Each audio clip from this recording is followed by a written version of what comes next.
yo sé que es una hora un poco complicada justamente por el almuerzo, pero vamos a tratar de discutir un tema que realmente de un tiempo a esta parte nos está ayudando mucho para el manejo de los pacientes, para el tratamiento de los pacientes, que muchos de ustedes ven en la consulta o en la emergencia y que finalmente llegan a nuestra institución, que es el INCOR, para el tratamiento, y que cuando hacemos el seguimiento de estos pacientes en el postoperatorio, como ya se ha explicado anteriormente, el pronóstico es muy bueno realmente. Entonces, de ese pronóstico, que sea bueno, va a depender mucho de cómo lo manejemos antes de que entre la cirugía.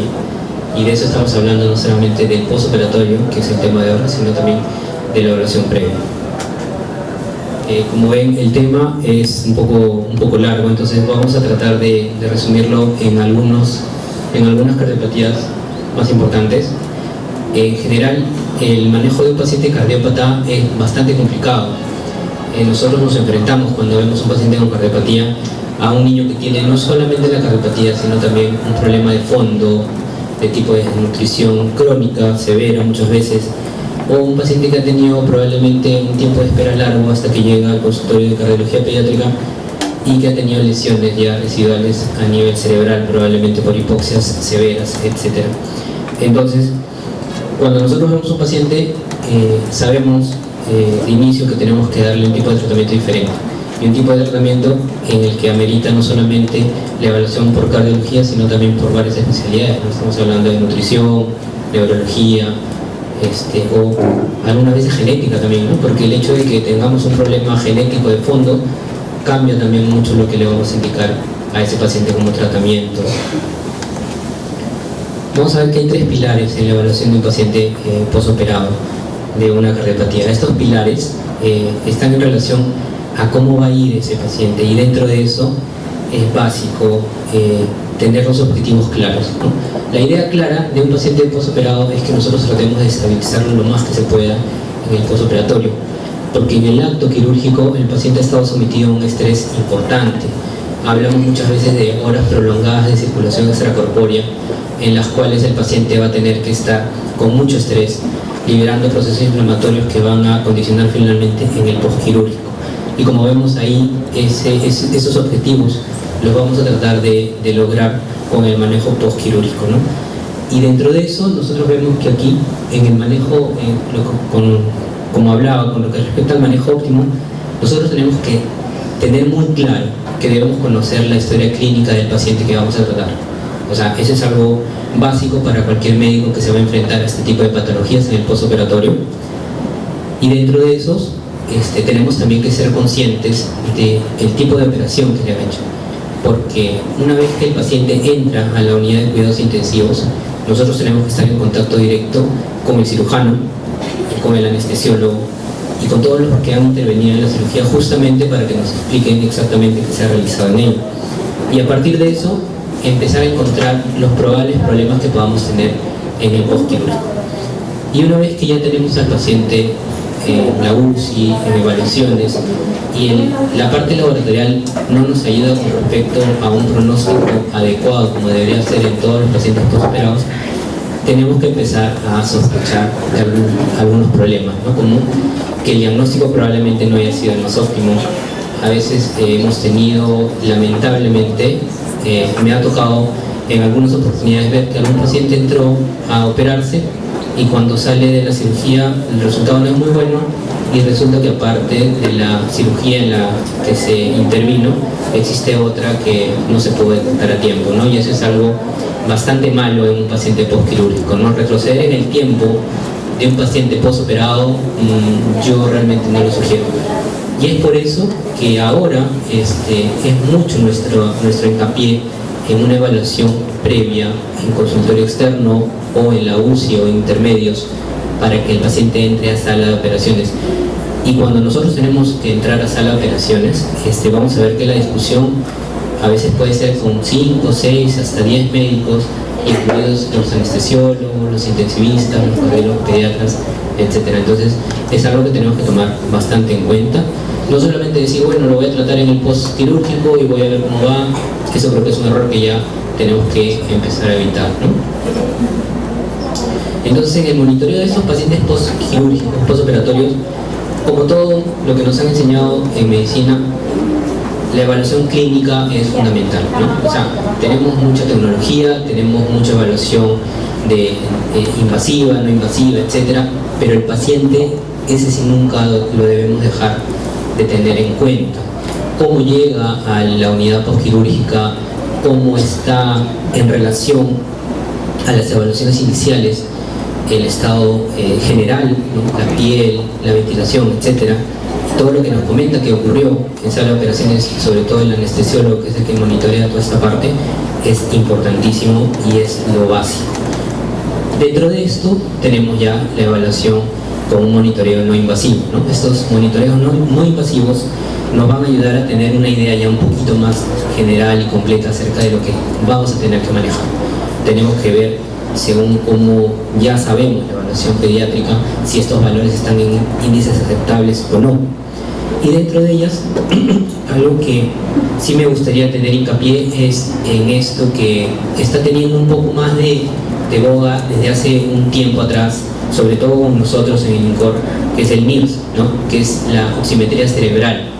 No sé si han escuchado mucho hablar de este término del NIRS, pero yo creo que ahora nos está ayudando mucho, sobre todo para evitar daños neurológicos importantes, ¿no? El NIRS, que es las siglas de espectroscopía cercanas al infrarrojo, nos ayudan para ver saturaciones a nivel cerebral. Y esas saturaciones, a diferencia de la saturación de oxígeno, no solamente miden saturaciones arteriales, sino miden saturaciones mixtas, tanto arteriales como venosas. Y por ende los valores van a cambiar, ¿no? Usualmente los valores de saturación arterial son 98, 100%. En el caso del NIRS, las variaciones son bastante extremas. A veces valores adecuados pueden ir desde 60% hasta 80% con el NIRS. Pero lo que nos interesa realmente no es un valor fijo, sino la tendencia. Me refiero a que un paciente que va a entrar a sala se le monitorea el NIRS con un valor por ejemplo de 70%, y en el transcurso del intraoperatorio y en el postoperatorio debería mantener valores de NIRS casi iguales. Cuando vemos que estos valores bajan mucho, ya nosotros tenemos que empezar a actuar para evitar posibles daños, ¿no? Y que son importantes, y hemos visto que a la larga los problemas neurológicos los hemos tratado de disminuir un poco. En el caso de monitoreo cardíaco invasivo, como ven en la figura, ya nosotros tenemos la posibilidad de monitorizar muchas partes del corazón, ¿no? Esta gráfica nos muestra saturaciones, presiones de un lactante normal, de un paciente pediátrico normal, y que más o menos nos da una idea de cómo se manejan las presiones y las saturaciones a ese nivel, ¿no?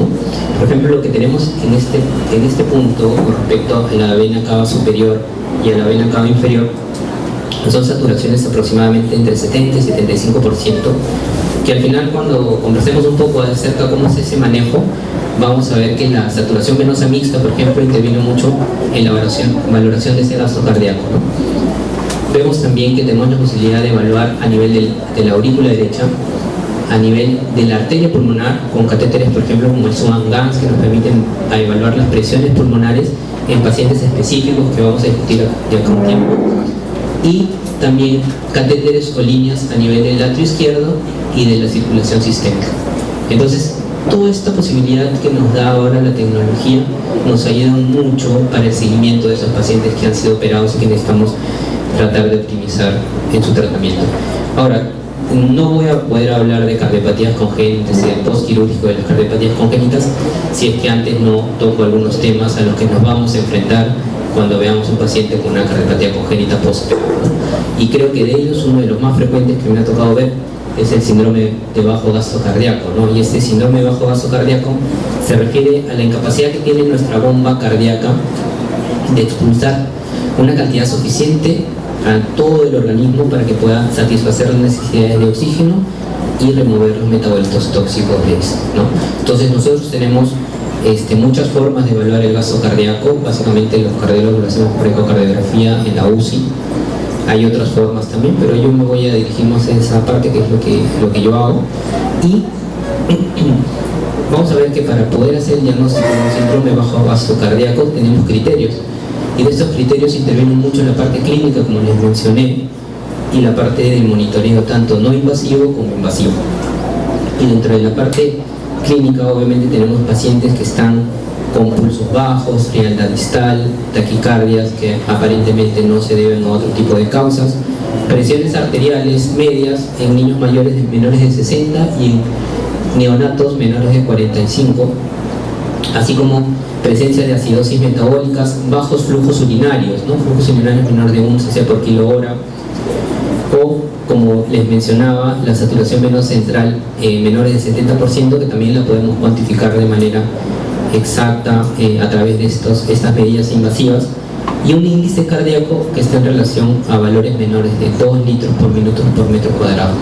El índice cardíaco es lo que nosotros cuantificamos con respecto al gasto cardíaco, ¿no? Los valores normales están alrededor de 2.5, 3 a 5 litros por minuto por metro cuadrado, y de ahí vamos a explicar más o menos cómo lo calculamos. Y la ecocardiografía, que obviamente siempre es solicitada en un paciente postoperatorio. Ese tema de la acidosis metabólica lo puse en un acápite aparte porque es muy utilizado en las UCI, ¿no? Y sobre todo asociado a valores de lactato, que también nos ayuda a monitorizar un poco de manera a través del laboratorio cómo va viendo nuestro paciente. Y vamos a ver que, por ejemplo, un paciente que normalmente sale de sala de operaciones está alrededor, obviamente cuando hace una cirugía larga, con una extracorpórea larga, puede salir con valores altos de lactato, pero no necesariamente que nos indiquen que va a tener que tener va a ser necesaria una intervención pronta o de emergencia, digamos así, ¿no? Entonces tenemos un paciente, por ejemplo, que tiene un lactato de 2, ¿no? Entonces vamos a tener que preguntarnos si es que este paciente es estable o no es estable.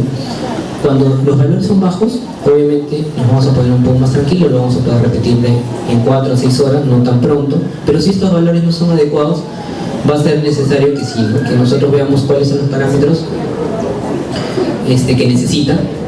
Si estos parámetros que tiene en general este paciente son adecuados y no son tan críticos, podríamos repetirlo en 2 horas, pero si el paciente no luce tan bien, deberíamos repetirlo antes y escalar nuestra terapia, ¿no? Con respecto a este tipo de síndrome de bajo gasto.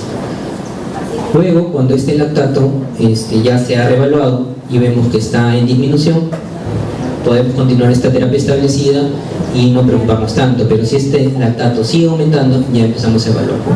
¿Y qué tenemos que evaluar? Evaluar qué es lo que ocurre con este paciente con respecto a la precarga, que es el volumen que está llegando al corazón, la poscarga, la función ventricular, la frecuencia cardíaca o presencia de arritmias, que es muchas veces frecuente en estos casos, los valores de hemoglobina, qué pasa con la ventilación, o si es necesario una ecocardiografía para evaluar la posibilidad de nueva cirugía. Si es que ocurre esto, evaluamos a nuestro paciente, podemos optimizar nuestro tratamiento y repetimos los valores. Si vemos que están en disminución, podemos continuar esta terapia, y si no, tendríamos que volver a reevaluar y ver si es que el paciente necesita otra vez una intervención o la posibilidad de ECMO, que es un soporte extracorpóreo. Otra forma de evaluar este gasto cardíaco es a través de la ecografía, y la ecografía nos ayuda a nosotros para evaluar el gasto cardíaco, como les mencionaba, que está en relación básicamente a la cantidad de sangre que expulsa el corazón, que es el volumen sistólico, y la frecuencia cardíaca, y esto indexado a nuestro paciente, que finalmente nos va a dar un valor en metros cuadrados, ¿no? Por ejemplo, aquí tenemos una gráfica.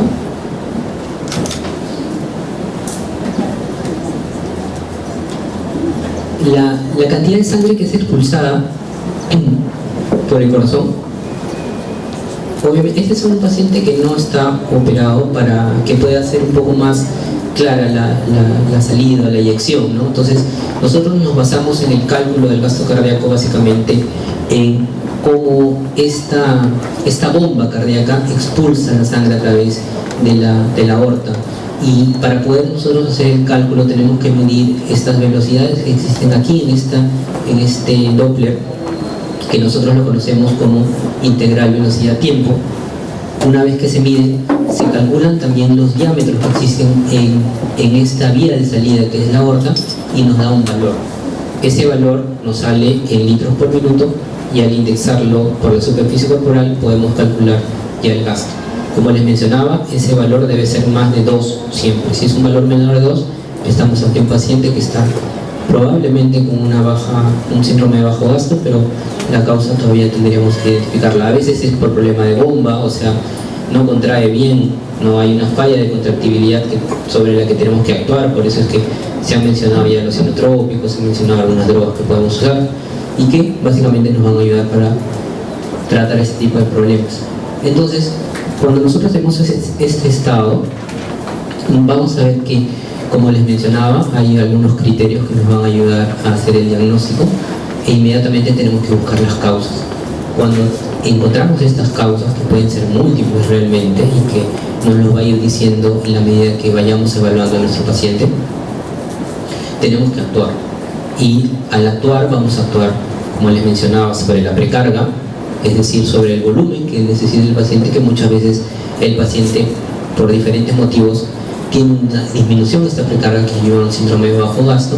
Tendríamos que actuar con fluidos, con albumen al 4 al 5% o paquete globular dependiendo de las concentraciones de hemoglobina. Idealmente siempre es mejor que un paciente postquirúrgico tenga una hemoglobina mayor de 10. Entonces eso está claro. En un paciente cianótico, como se mencionaba, también debe ser mucho mayor. Por lo menos una hemoglobina en 13 ya nos da una tranquilidad. En el caso de los tratamientos sobre la poscarga, que es toda la resistencia sistémica que hay sobre la aorta, sobre la parte sistémica, podríamos usar algunos vasodilatadores de acción corta para tratar el bajo gasto. Podríamos utilizar, en el caso de poscargas altas sobre el ventrículo derecho, manejos básicamente del ventilador para disminuir las resistencias pulmonares, que es lo que nos va a ayudar a mejorar ese gasto. Y sobre la función, ¿no? Tanto la función sistólica como la función diastólica. La función la podemos valorar de diferentes formas, sobre todo en ecocardiografía, y lo que nos importa es también saber cómo es la tendencia, ¿no? Si el paciente ha salido de sala de operaciones con buena función y después termina con una función disminuida, quiere decir que algo está pasando que le está llevando a eso,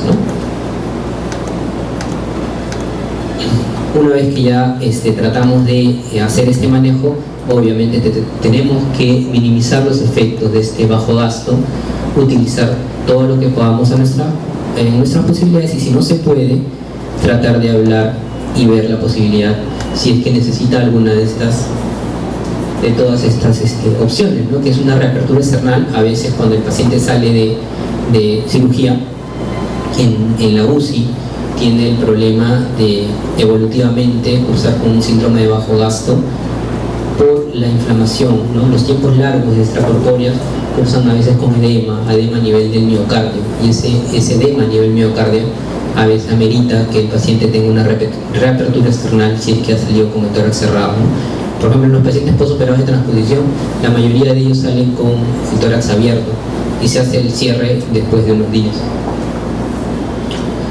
Otro de los temas importantes que tenemos que tener en consideración es la hipertensión pulmonar. La hipertensión pulmonar, teniendo en consideración valores de presión arterial pulmonar media de 25 o de 35 milímetros de mercurio con respecto a la sistólica, es muy importante para poder hacer el monitoreo, ¿no? ¿Y en qué pacientes usualmente vamos a ver este tipo de comportamientos de hipertensión arterial? Son en pacientes que tienen algunas cardiopatías importantes con bastante flujo pulmonar y que a la larga van a terminar haciendo hipertensión pulmonar.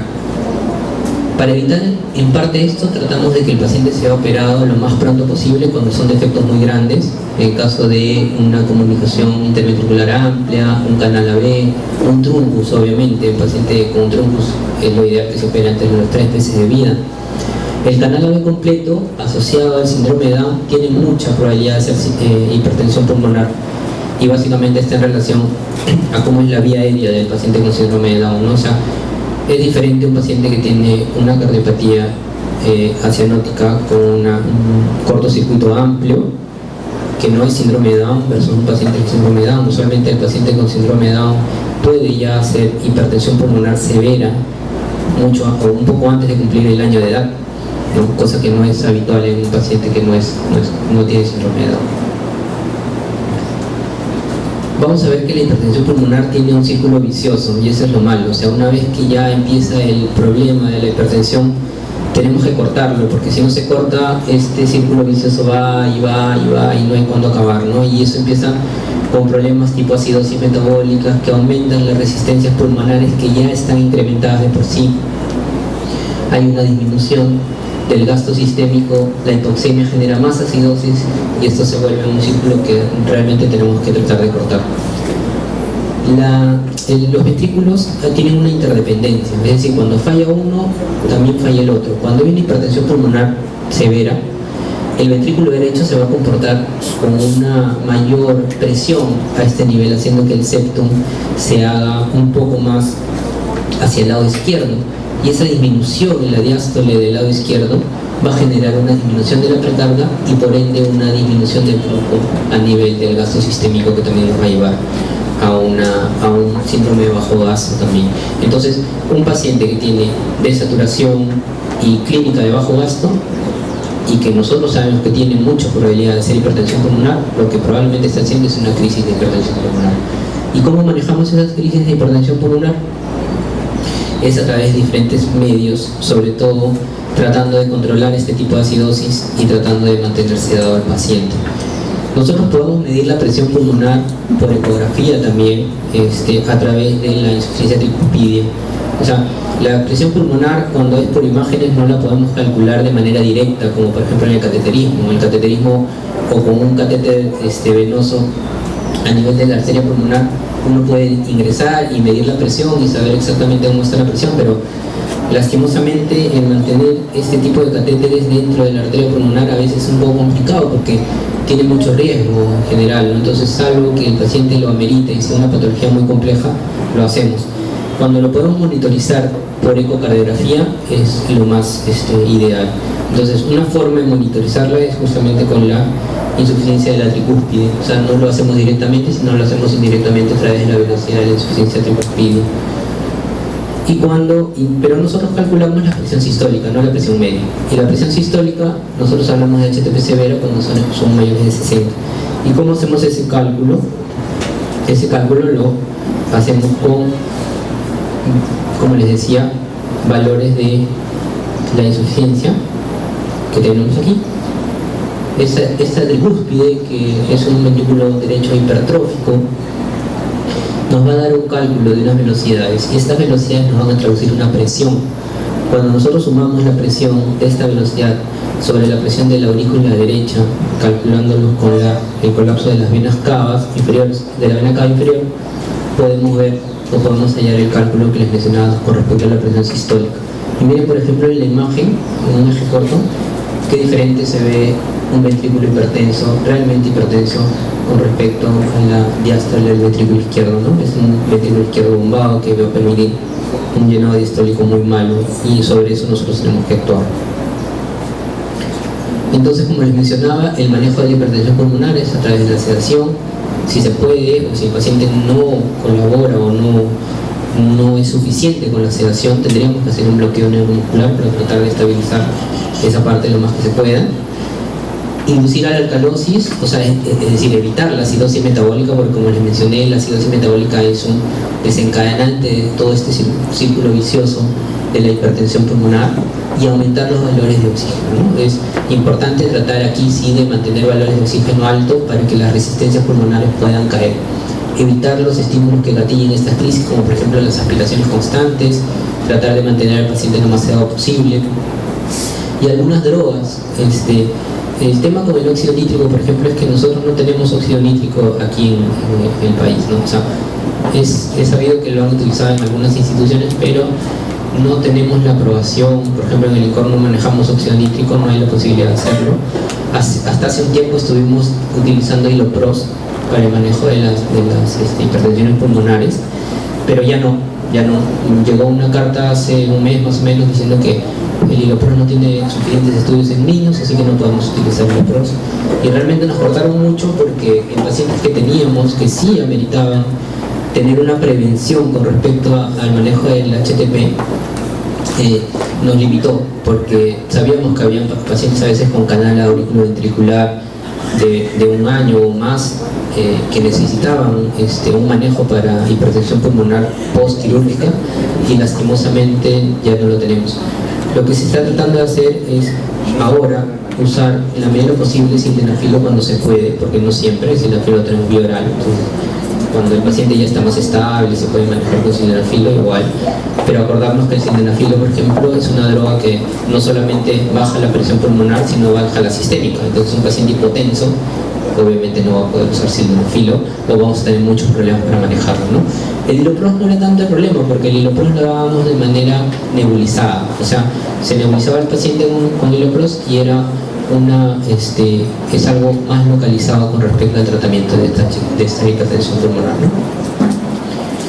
Entrando ya al tema de fondo con respecto a patologías cardíacas específicas, vamos a hablar de algunas, sobre todo las más frecuentes, como dice el título, y en ellas la comunicación interauricular. Bueno, como se mencionó también, la comunicación interauricular es una de las cardiopatías en las que suele haber poca repercusión,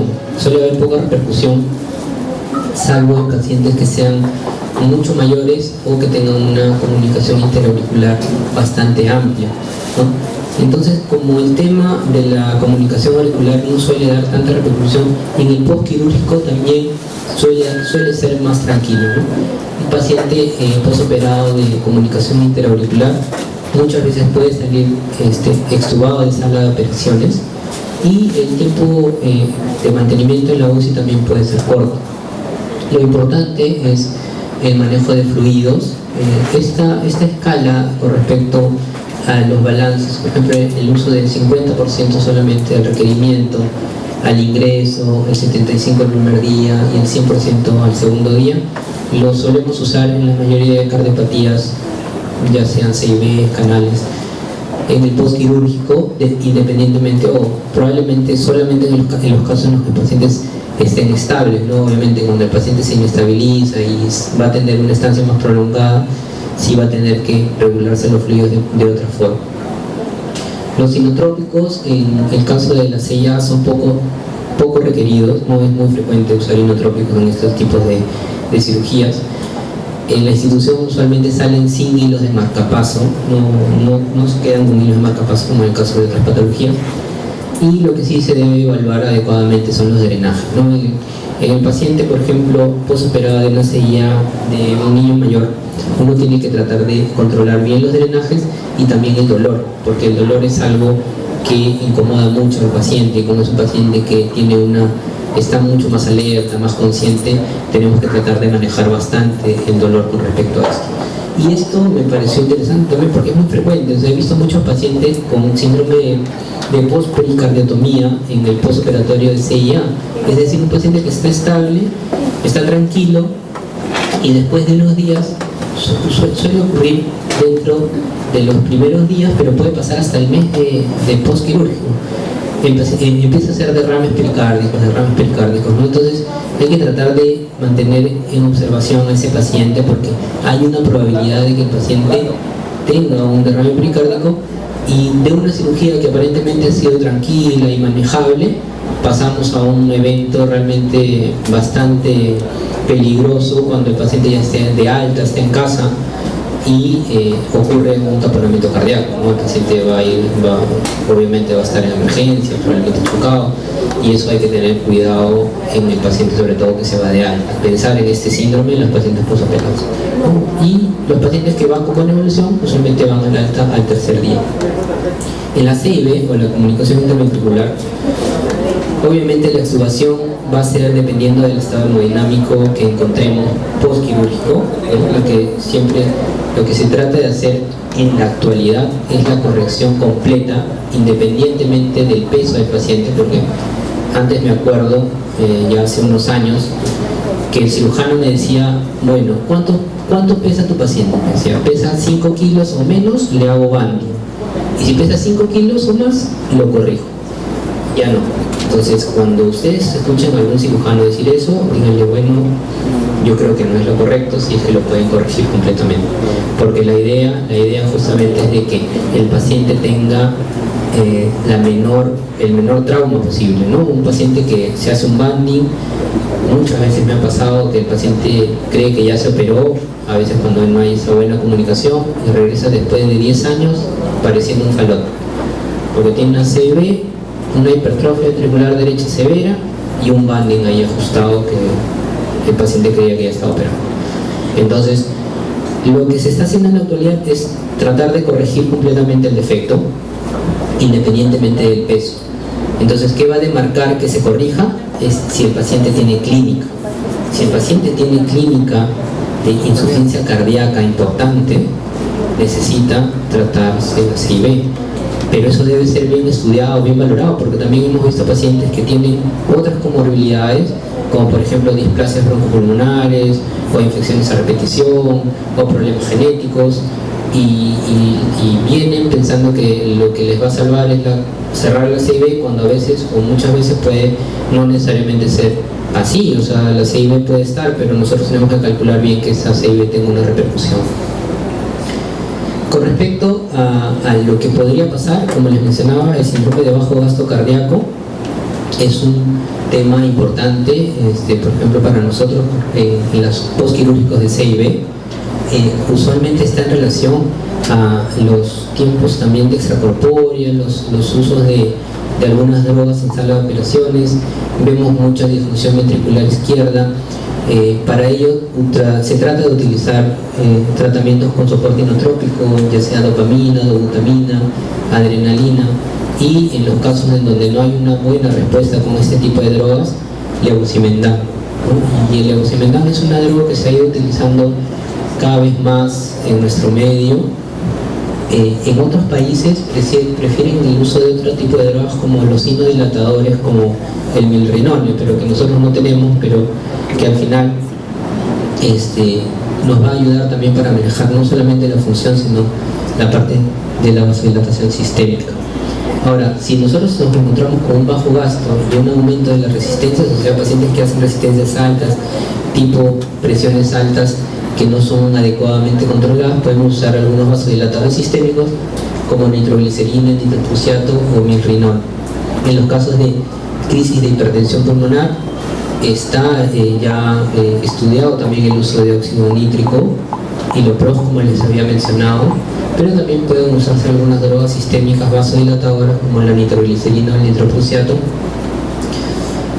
No se usa tanto por lo que, de todas maneras, como les mencionaba, baja un poco el gasto sistémico, pero se trata un poco de menguar un poco este episodio de crisis. Pacientes que tienen CIB grandes, pacientes que tienen mucha conmoción pulmonar, pueden hacer crisis de hipertensión pulmonar que hay que vigilar. También se deben vigilar las arritmias.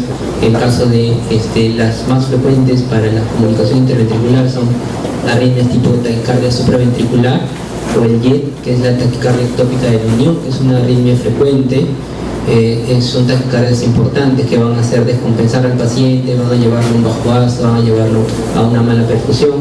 La primera medida es la hipotermia, llevar al paciente a 33, 34 grados centígrados, y algunas drogas que se pueden usar como la adenosina o la amiodarona si es que no se revierte a tiempo con las dos primeras. Y los bloqueos, que también, dependiendo del tipo de comunicación, pueden aparecer muy frecuentemente, y para eso está el uso de marcapasos. En el caso de la cortación de aorta, vamos a tener que la cortación, como se explicó, es una estrechez a nivel de la arteria aorta, y el paciente, no solamente en el postquirúrgico, no solamente en el pre, sino en el postquirúrgico, vamos a ver que van a haber episodios de hipertensión arterial importante en estos casos. Con respecto a complicaciones, vamos a hablar en un gráfico posterior, porque hay muchas zonas localizadas alrededor de este callado que pueden complicar el postquirúrgico. Algo interesante es que el paciente usualmente que tiene una cortación de aorta posoperado puede hacer crisis de hipertensión pulmonar en el posoperatorio, y nosotros tenemos que tratar y manejar esas crisis de hipertensión pulmonar, porque una hipertensión pulmonar importante no es adecuada para la anastomosis quirúrgica. Entonces, tratar de manejar estas crisis de hipertensión pulmonar va a ser básica en el paciente post cirugía de cortación. vamos a ver que hay estos episodios de hipertensión arterial se van a presentar de manera bimodal.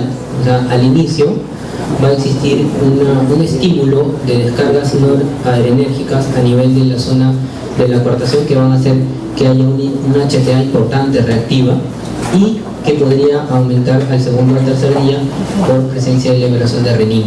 O sea, nosotros debemos tratar de manejar de todas maneras estos picos de hipertensión arterial porque definitivamente no van a ser buenos para la cirugía. Algo interesante también que se describe es el síndrome postcuartectomía, es decir, un paciente en el segundo o tercer día postquirúrgico que empieza a tener síntomas como vómitos, dolor abdominal, ilio, empieza a hacer melena, leucocitos altos, y uno a veces lo confunde con un problema quirúrgico abdominal. Y este síndrome postcuartectomía justamente cursa con eso. La explicación a este síndrome es un poco el hecho de que cuando se libera la coartación, el flujo a nivel de la aorta abdominal aumenta la presión a nivel de los capilares mesentéricos y podría producir una necrosis. Y esa necrosis nosotros la podríamos evitar manejando las crisis de hipertensión pulmonar que se presentan, ¿no? En los pacientes operados de coartación, como vemos, está por ejemplo cercano a las zonas de reparación el nervio laríngeo recurrente, el conducto torácico y el diafragma o los clampeos de la aorta abdominal. Entonces vamos a ver que a veces el paciente postoperado de coartación puede cruzar con estridor, y ese estridor postextubatorio podríamos también estudiarlo si es causado o no por una parálisis de las cuerdas vocales, es importante. Puede cruzar con quilotórax por el daño a nivel del conducto torácico, o puede cruzar con parálisis diafragmática por el daño del nervio freno. Con respecto a cardiopatías congénitas cianóticas, vamos a ver que estas cardiopatías van a tener, digamos, dos formas de presentación. A la que me voy a enfocar ahora es a las formas graves, esas críticas que no podemos corregir. Esos pacientes que no podemos corregir, por ejemplo, estamos hablando de un falote extremo que tiene una arteria pulmonar muy pequeña, donde la corrección completa no va a ser posible, o una atresia pulmonar que tenga o no tenga CIB, en donde las crisis de cianosis van a ser importantes, atresias tricuspídeas con estenosis severa, ventrículo único, etc. La solución a este tipo de cardiopatías siguen siendo las fístulas sistémico-pulmonares, ¿no? Estamos hablando del SAN de Blay-Loctausic, etc. Pero hay que tener en cuenta que, si bien es cierto, es importante saber manejar una fístula, así como hablábamos de la comunicación interventricular, de la corrección completa, si tenemos un paciente con una cardiopatía congénita cianótica que se puede corregir, la idea es corregirlo lo más pequeño posible. Tampoco es hacerle una fístula y esperar que crezca, ¿no? Pero hasta este punto las fístulas también son importantes con respecto al manejo postquirúrgico. Y estos son los tipos de fístulas que existen: la conexión de la subclavia hacia la rama pulmonar derecha. Esto es lo que se llama el Blay-Loctausic clásico, que se llamaba o se describía como clásico porque lo que hacían era hacer una sección en la subclavia y anastomosarla a la rama pulmonar derecha directa. Pero esto ya no lo hacemos. Ahora lo que hacemos es colocar un tubo de PTFE que vaya conectado desde la subclavia hasta la rama pulmonar derecha, que es lo más frecuente, ¿no? Con este tubo tenemos que tener cuidado porque justamente es parte de nuestro manejo para tratar de que esto se coagule, se tape la fístula y el paciente siga desarrollando como siempre. Otras fístulas que se conocen, que son fístulas ya centrales, son la de Watterson, que es la anastomosis de la aorta ascendente con la rama pulmonar derecha, o la de Potts, que es la anastomosis de la aorta descendente con la rama izquierda. Esto ya no lo hacemos, ya, o sea, tratamos de no hacerlo porque es una cantidad de flujo muy alto que va al pulmón. Entonces, cuando nosotros llevamos una cantidad de flujo tan alto, con sangre tan saturada hacia el pulmón, lo que podemos hacer es hacerle un daño pulmonar al paciente si es que este paciente queda con esta cirugía por mucho tiempo. Entonces, se trata de no ser lo que se ha manejado, porque ha pasado que estas fístulas se cerraban muy pronto. El cirujano los trata de hacer ahora un poquito más abajo, ya no en la zona de la subclavia, sino en la zona de la base del tronco brachiocefálico. y con eso ha tratado de manejar un poco lo que es la parte del flujo, porque solía pasar que se tapaba, ¿no? Y cuando una fístula se tapa es un problema, ¿no? La fístula de Blalock, obviamente se la debemos a estos doctores, pero aquí hay un doctor que nunca fue mencionado, que es el doctor Thomas, y que debería mencionarse porque prácticamente los que hicieron la fístula fue acompañado de este doctor que les ayudó mucho en la práctica para la colocación de las cirugías en la fístula, ¿no? Como vemos aquí en este paciente en el intraoperatorio, este es el tubo de PTFE que se coloca a nivel de la zona arterial, y una vez puesto, la comunicación que existe entre la subclavia y la arteria pulmonar.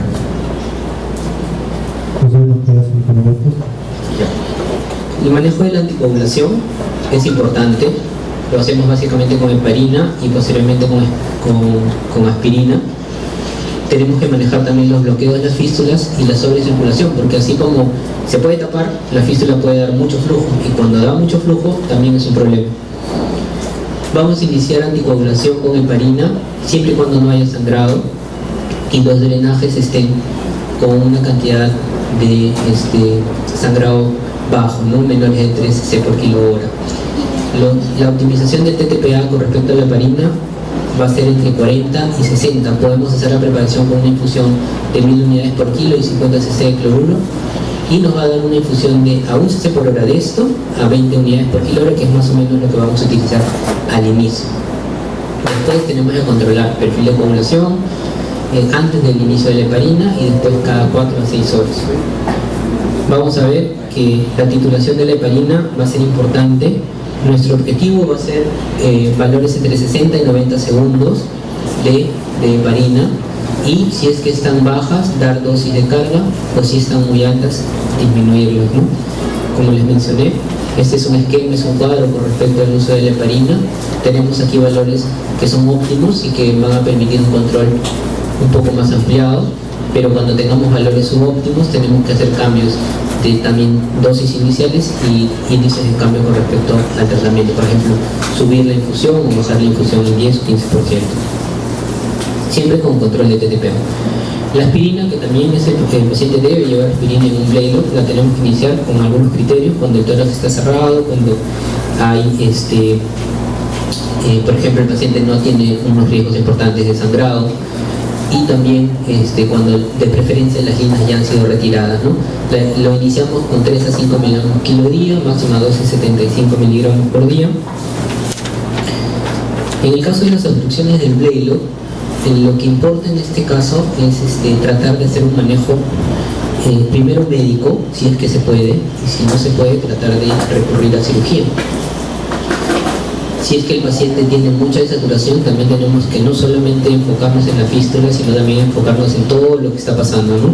Si hay problemas en el tubo, si hay tubo obstruido, si hay fallas del equipo, neumotórax, atenostasias, las ecocardiografías, que son muy importantes, maniobras de resucitación, y básicamente estos dos pilares, ¿no? Tenemos que en una fístula, cuando se obstruye, lo que tenemos que hacer es aumentar resistencias sistémicas, ya sea con volumen o con drogas sinotrópicas tipo adrenalina o dopamina, y a la par tratar de bajar las resistencias pulmonares con sedación, manejo ventilatorio y obviamente la heparina que ya habíamos mencionado. En estos casos lo que intentamos es que la resistencia sistémica venza el flujo de la fístula y envíe sangre hacia el pulmón. Cuando pasa lo opuesto, es decir, que el flujo ya está demasiado alto hacia el pulmón, lo que tenemos que tratar de evitar es el robo sistémico. Lo malo del robo sistémico es que cuando la cantidad de sangre va hacia el pulmón en mayor cantidad, la fístula funciona tanto en sístole y en diástole. Y acuérdense que en diástole es donde ocurre el llenado de las coronarias. Entonces, si la fístula roba sangre, lo que puede pasar es menor llenado hacia las coronarias y puede infartarse el paciente.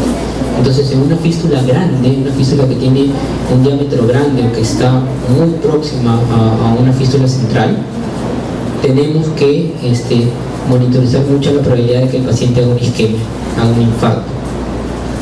Eso lo hacemos con las drogas, eso lo hacemos con el monitoreo de las enzimas, del electrocardiograma y haciéndole seguimiento periódico. Vamos a avanzar. Con respecto a la tetralogía de Fallot, la cirugía de la tetralogía de Fallot, como se había mencionado, básicamente consiste en ampliar el tracto de salida del ventrículo derecho, el infundíbulo, y tratar de hacer el cierre de la comunicación interventricular. ¿Qué problemas vamos a encontrar también en Fallot? Un bajo gasto y arritmias, básicamente. El síndrome de bajo gasto vamos a tratarlo con las drogas que ya hemos mencionado, disfunciones tanto derechas, mucho más frecuente en el paciente postoperado una disfunción derecha, que vamos a tratarlo con manejos de volumen y también tratar de evaluar la posibilidad si requiere o no una nueva cirugía. Y las arritmias, también la más frecuente en el Fallot es el JET, que es la taquicardia ectópica del riñón, hasta un 20%. Taquicardias auriculares o taquicardias supraventriculares. La medida de la función del gasto del ventrículo derecho lo hacemos con la fracción de acortamiento, el TAPSE o la onda S. En la transfusión de grandes vasos, como ya se explicó, esta anomalía en donde las conexiones tanto ventriculares izquierdas como derechas están alteradas, vamos a ver que es una de las cardiopatías congénitas muy frecuentes. La cirugía aquí es la de Yatene, que es la elección dentro del mes de edad. Esta cirugía consiste en una transposición de estas arterias que están anómalas y una transposición de las coronarias. Y este gráfico me sirve para explicar qué posibles complicaciones podemos tener en un Yatene. En un Yatene lo que podemos tener son isquemias, porque al sacar el botón coronario y ponerlo en la neoaorta, ¿no? Porque cortamos aquí, cortamos acá, este pasa por acá y este pasa por acá, y se saca los botones de las coronarias para traslocarlos a la otra posición como queda finalmente en esta zona, ¿no? Entonces queda una neoaorta y una neopulmonar. Y en la neoaorta, cuando se hace una anastomosis que de repente no es la adecuada, podría infartarse el paciente. Otra de las complicaciones que hay es que en la neoaorta o en la neopulmonar pueden a veces haber obstrucciones, y esas obstrucciones pueden también alterar el gasto. Y en la función del ventrículo izquierdo, cuando vimos que el paciente con transposición tiene que ser operado pronto, veíamos que la función del ventrículo izquierdo era muy importante. Si es un paciente que tiene un ventrículo izquierdo limítrofe y se le hace un switch arterial, ese paciente puede claudicar y el ventrículo izquierdo no responder como debe, y la cirugía obviamente va a salir mal, ¿no? Entonces el paciente ingresa a UCI y tratar de estabilizar lo más que se pueda, con prostaglandinas, volumen, la acidosis. Y los pacientes obviamente que tienen un postquirúrgico Yatene, tenemos algunos problemas como el bajo gasto cardíaco que pueden parecer, como les mencionaba, insuficiencias de la mitral, básicamente por el deterioro del ventrículo izquierdo, y algunos problemas coronarios como isquemias secundarias a las anastomosis, estenosis supravalvulares y el sangrado por las múltiples suturas que se hacen. El paciente en la institución suele salir con tórax abierto. El tiempo de SEC es bastante prolongado y obviamente la cirugía es compleja. Entonces sale con tórax abierto, llega usualmente con dosis inotrópicas bajas, dopamina, adrenalina. Milrinone se usa en otros países, combinaciones por ejemplo de milrinone con dopa son muy frecuentes. Hay que evitar dosis altas de inotrópicos por la misma función del ventrículo izquierdo, que no debe ser exagerada para poder sostener el gasto, y ver las lesiones residuales que hemos hablado. La parte respiratoria, tratar de mantenerlo con presiones bajas, un volumen tidal entre 10 y 12. La parte renal, tratar de mantenerla con un adecuado gasto, una diuresis, si no se puede con furosemida. La parte de la hemostasia, también tener mucho cuidado con los drenes, y la parte infecciosa. Estas son las cardiopatías que hemos visto que son más frecuentes, y digamos que dentro de todo, muchas veces lo que el intensivista piensa con respecto al tratamiento de estas cardiopatías complejas, a veces es que la cirugía salió mal, pero realmente yo no puedo decir que una cirugía está mal hasta que no haya evaluado todas las otras causas. Entonces yo tengo que ver que la parte ventilatoria esté bien, la parte neurológica esté bien, la parte que corresponde al intensivista esté bien, para que recién podamos nosotros decir que tenga que entrar nuevamente a sala de operaciones. Porque imagínense un paciente operado de una cardiopatía compleja, decirle al cirujano que se demoró 8 horas en sala de operaciones para operar un paciente que tiene que volver a entrar a sala. Las caras que yo les podría contar que he visto de los cirujanos son increíbles, porque poco más molestos no es poco decir, ¿no? Porque, y obvio, o sea, si tú ves que un paciente está mal y que de repente la cirugía no es lo más óptima posible, tienes que decirle al cirujano que tiene que volver a entrar, y ese es un problema que lo tratamos de corregir con una buena evaluación, ¿no? Bueno, eso sería todo, y muchas gracias por su tiempo. ¿Tiene alguna pregunta?